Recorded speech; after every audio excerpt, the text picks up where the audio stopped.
Your speech just blew away. You could be in trouble.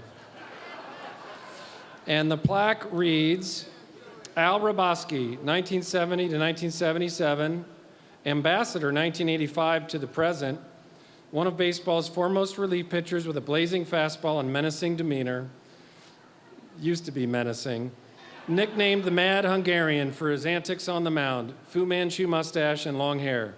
Fan favorite, ranks among Cardinals career leaders with 59 saves, 182 games finished, and 329 games pitched. Named to the 75 National League Fireman of the Year, finishing third in Cy Young Award balloting after logging a league-leading 22 saves. The franchise record for lefties, to go with 13 wins and a 1.66 ERA. Since 1985, has been an insightful radio and TV analyst for the Cardinals, while also serving as a loyal organization ambassador, inducted in 2025.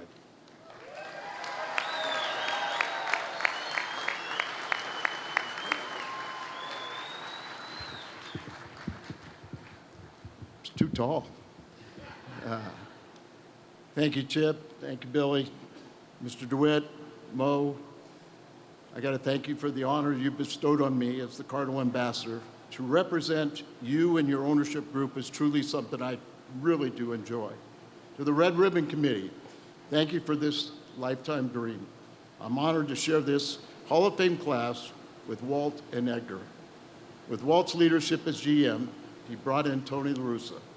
He built championship teams with his trades with McGuire, Edmonds, Rowland, Carpenter, Larry Walker, Will Clark, Edgar Renteria, and so many more. And speaking of Edgar, the best offensive shortstop in Cardinal history.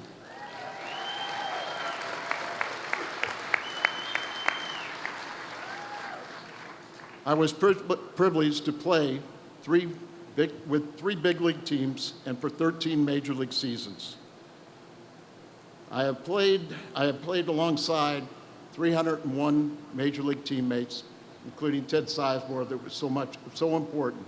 He was so selfish that he would take one or two pitches so Lou Brock could steal another base. And then he'd hit the ball the right side, Lou would go to third, and then Ted Simmons would drive him in. And we waited for that combination until it came up again. I have played with, or during my broadcasting career, I've seen 32 Cardinal Hall of Famers, including Tony La Russa.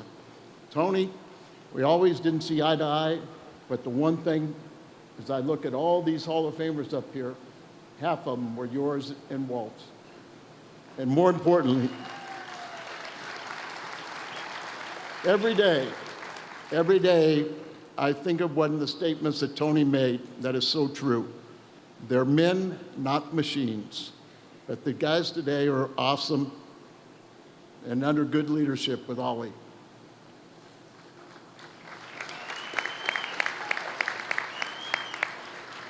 During my 41 years of broadcasting baseball, I've covered over 1,000 Cardinals and about a dozen play-by-play partners, including Jack and Joe Buck to Danny Mack. Danny was the first to ever endorse my candidacy for the Red Jacket. Thank you, Danny. You're really a friend. It's nice to see Mike Claiborne here. Mike Claiborne said he would never attend a ceremony again until I was elected. Good to see you, Mike. Now you're stuck. So how did I get here when I loved football? I did not play baseball until my junior year in high school. I just would play baseball to keep in shape for football. During my senior year, Jim Reach, my favorite football coach, became the head varsity baseball coach. He saw my mental toughness as a linebacker and thought I should be a pitcher. Jim is here today, 87 years of age. And Jim, thank you for putting me on this path.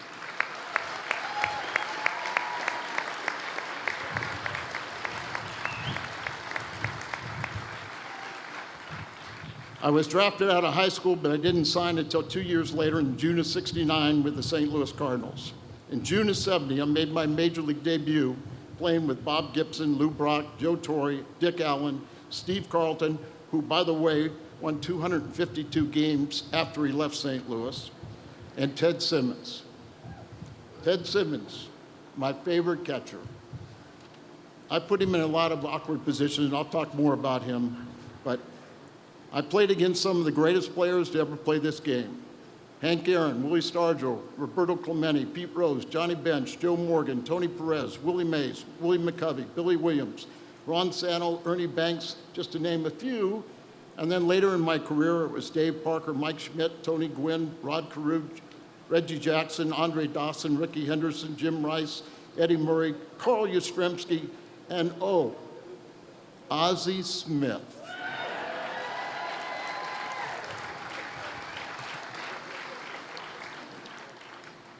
I said Edgar was the greatest offensive shortstop. We all know the Wizard is the greatest shortstop of all.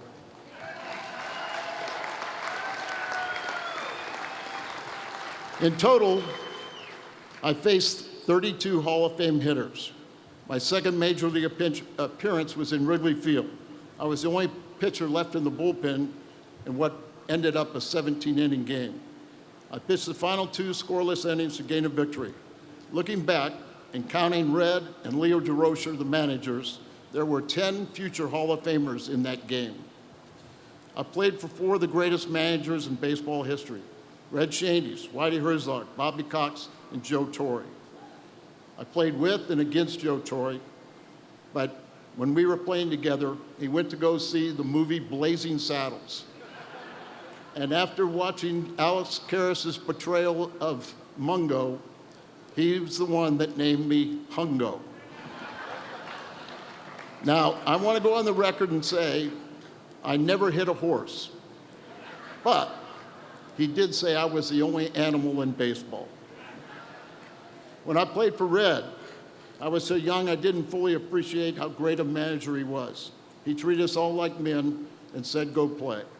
Post-playing days, I was on the golf course one time with Red, and he shared a story with me that Bing Devine, after the '74 season, was so excited about the Mad Hungarian. I was getting people out, the fans were loving it, and Red, in his honesty, told Bing, he goes, "Wait till he loses a foot or 2 off that fastball and see how much you like him then." And you know what? That's the version that Joe Torre got in Atlanta. Now I'm going to talk about my favorite catcher, Teddy Simmons. Ted and I are a little different, but you know what? We were on the same wavelength. You know the signs, you put down a 1, it's fastball, 2's a curveball, 3's a slider, this is, a changeup or whatever, your trick pitch. My favorite pitch was this one. Anybody know what that is? Knock the hitter down. Today, the game has changed so much as throw to first base. But Teddy and I were, like I said, we were on the same wavelength. He put down 1 and I'd say no. He put down 1, I'd say no. He put down 1, I'd say no. Put down 1, I'd say no. Put down 1. That was the one I wanted. And the hitter would sit there and go, "What the hell is he shaking off? He only has 1 pitch." Bob Gibson was the biggest influence in my career. I listened to everything he said. Watching Bob pitch was a master class in how to compete. We all know his credentials, but I think what defines his career best is that he had 251 wins and 255 complete games.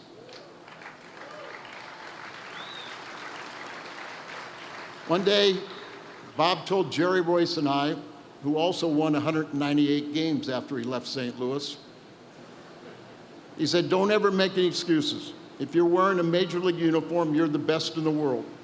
If you want to make excuses, go right ahead, because you won't be wearing that uniform very long."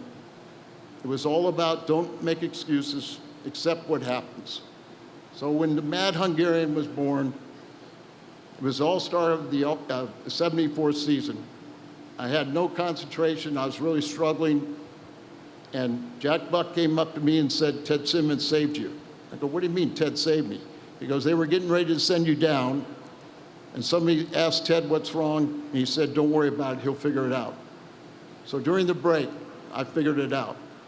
I would walk behind the mound, halfway towards second base. I'd pause for a minute, meditate. I would visualize throwing a pitch to a hitter, talk to the gypsy war gods, and then whirl around, stomp back on the mound, and then I would try to do what I just did mentally, physically. I'm going to use one of my favorite opponents to give you an idea of what it was like. Willie Stargell. When the Mad Hungarian came into existence, he was 6'8", 292 pounds, the ugliest, baddest dude in the world, and no rules pertained to me. Well, when you're facing Willie Stargell, a great left-handed hitter, a Hall of Famer, he was 6'8", 292 pounds and ugly. And I'd visualize winding up. I wanted to throw the ball in on him, tie him up. And you got to remember, if you threw a ball out over the plate, he was going to hit number 476. If you got it too far inside, you might hit him, make him mad, and if he charged the mound, I was going to hurt him. You know. But we had so much fun. I was told that Jackie Brock was going to be here in attendance today. Jackie, 13 years ago, Reverend Jackie and Lou Brock presided over the wedding of my daughter, Nikki. But Lou was so much more to me.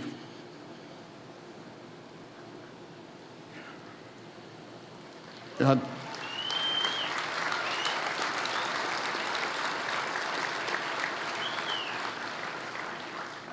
I just was informed that the great Lou Brock, we all know he's upstairs, but this is the 5th year anniversary of his passing today. But many don't know this story. Back in 1975, Lou Brock and I almost electrocuted our backup catcher, Ken Rudolph. Lou believed in my meditation and told me when he was in left field and I was behind the mound, he would do my psych up routine and he would concentrate and send positive brain waves in my direction. I was so honored by a guy I totally loved and respected that I wanted to return the favor. So when Lou would come to the plate and I was in the bullpen, I would move off the bench, a direct line to Lou, and I would send him the Mad Hungarian waves to help him out. Well, Ken Rudolph, who never got to play because Teddy was so greedy, he wanted to play every day, he started noticing I kept on moving every time off the bench, every time Lou came to the plate. So after a few days, I'm up there concentrating, sending all these psychic moves to Lou, and all of a sudden Ken walked out in the front of us and got hit by a bolt of lightning. You know, it kind of, not really, it was just my psychic, powers going to Lou to help him out. But we know Lou. Jackie, I'm so honored that you came here today. We all love Lou and we know where he's at.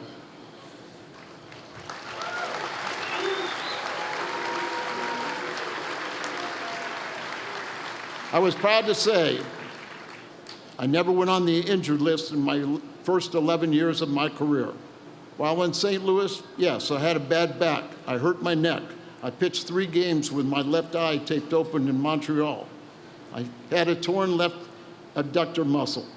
But we also had a secret weapon. He was our Hall of Fame trainer, Gene Gieselman. Gino taped, glued, anything and everything to get us back on the field. We all wanted to play. I had the honor and distinction of playing for Whitey Herzog 2 years in Kansas City. He was so much more than just a manager to me. But when he became the manager of the Cardinals, I would go to his office every single day. And one day, Whitey started telling me how dumb pitchers are. And I kind of looked at him like, how can you say that?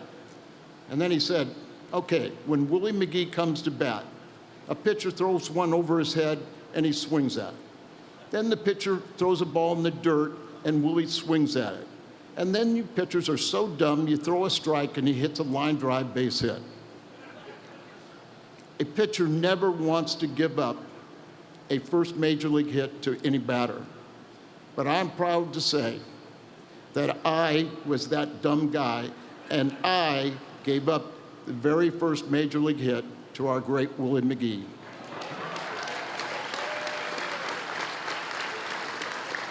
Ozzy, we would have had so much fun watching him squirm back there, because anytime you said anything complimentary of Willie, and we always said it, and all the fans did too, you know, he was so embarrassed because he's that much of a humble and great individual. Willie's the best.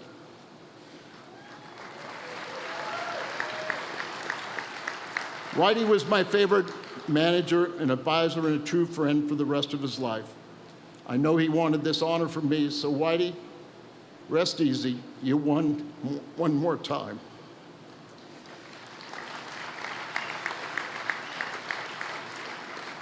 I was proud of my playing career when you realize it was 13 seasons in the big leagues and 15 years overall as a pitcher. That's not even a third of my career as a Cardinal broadcaster and ambassador. To Cardinal Nation, the Cardinal employees, to the ushers and usherettes, to the suite bartenders and servers, everyone that works at this stadium, I hope you all can share in what this means to me today. To the fans, you fans are the heartbeat of this organization. Sometimes you have to go through growing pains, but I can't wait to see Busch Stadium packed again, chasing our 12th World Championship.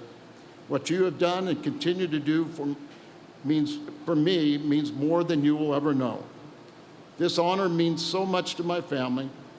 I've had so many people that have contributed to my career on and off the field that I can't possibly mention them all. But each of you here today, you know who you are and how much you mean to me. In closing, I'm grateful that I found my best friend, my true partner, my wife, June.